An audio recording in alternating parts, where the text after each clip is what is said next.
তিনবার করে ডাকলাম, এখন পর্যন্ত ঘুম থেকে উঠে না।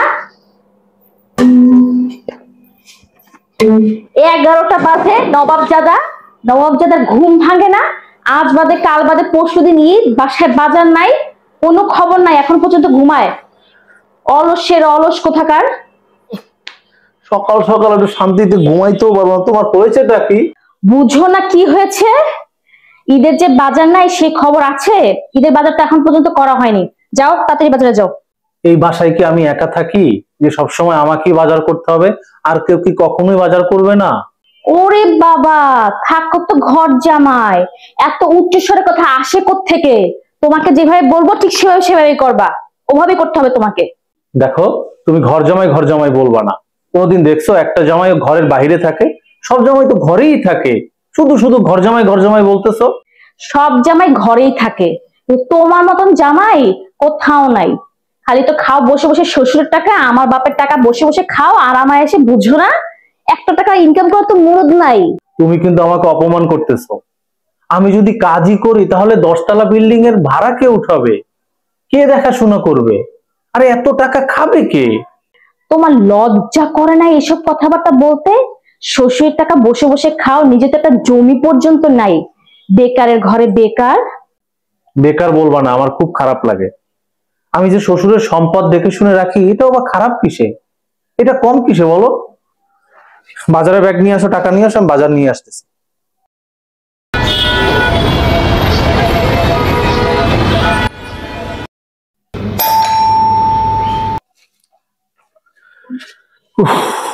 এই নাও বাজার।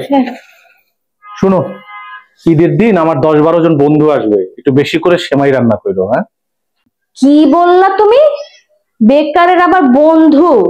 একে তো আমার টাকা বসে বসে খাও, তার উপরে আবার বন্ধু বান্ধব নিয়ে খাবা? আমি একজনকে খাওয়াতে পারবো না। ওদের তো দাওয়াত দিয়ে ফেলছি, এখন চাইলেও তো ফেরত নিতে পারবো না। একটু তোমার মনটা নরম করো, মান সম্মান থাকবে না এখন। ফেরত কিভাবে নিবা সে তুমি জানো?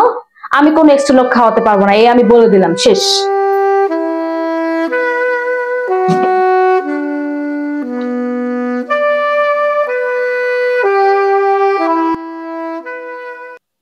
হ্যালো বন্ধু। হ্যাঁ বল। বন্ধু, একটা সমস্যা হয়ে গেছে তো। ঈদের সময় তোকে সবাইকে দাওয়াত দিছিলাম, আসলে আমি জানতাম না, তোর ভাবি মাত্র বললো তো আমরা ঈদের দিন আসলে বেড়াতে যাব, বাসায় থাকবো না। বেড়াতে যাবি? আচ্ছা ঠিক আছে। আচ্ছা বন্ধু, তুই তো আমার হয়ে সবাইকে একটু বলে দিস যে আমরা আসলে বাসায় থাকবো না। আচ্ছা ঠিক আছে, আমি তোর হয়ে সবাইকে এখনই বলে দিচ্ছি। আচ্ছা, ধন্যবাদ বন্ধু।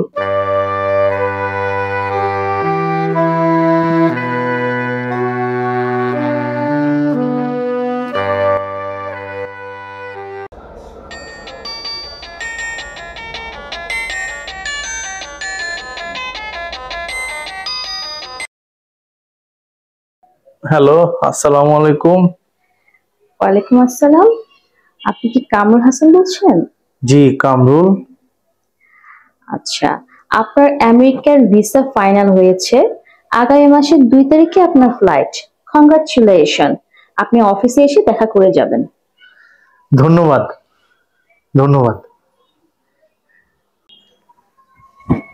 মিতু, এই মিতু, ইয়েস, কোথায় গেলা? শুনে যাও, খবর আছে। আরে কি হয়েছে যে কি এত চিল্লাচিল্লি করছো কেন? দুনিয়ার মানুষ তো সব এক করে ফেলবা। বসো, খবর আছে। কি বলো? আমি যে আমেরিকার জন্য অ্যাপ্লাই করেছিলাম না, আমার ভিসাটা ফাইনাল হয়ে গেছে, আগামী মাসেই ফ্লাইট। ভিসা অফিস থেকে আমাকে ফোন করেছিল তো। ভিসা অফিস থেকে ফোন দিয়েছো তো কি হয়েছে? এত খুশি হচ্ছ কেন? তোমার বিদেশ যেতে হবে না, আমি তোমাকে বিদেশ যেতে দিব না। তুমি আমার কাছেই থাকবে, তোমার যা খরচ লাগে সব আমার কাছ থেকে নিবে, আমি আমি সব খরচ দিব। ঘর জামাই, তারপর আবার বেকার বলে সারা দিন খোটা দাও। তাহলে তোমার এখন কি হলো? দেখো, তুমি যাবা না মানে যাবা না, তোমাকে আমি যেতে দিব না। তোমাকে আমি আজীবন ঘর জামাই করেই রাখবো, তোমার ভালোবাসা পাবো। তুমি বিদেশ গেলে আমি ভালোবাসা কোথায় পাবো?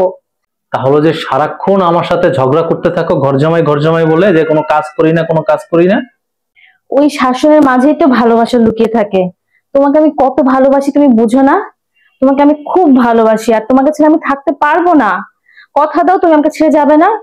তুমি ঝগড়ার আড়ালে আমাকে এত ভালোবাসো, আমি জানতাম না। এত ভালোবাসলে কেউ কি বিদেশ যায়? আমিও যাব না।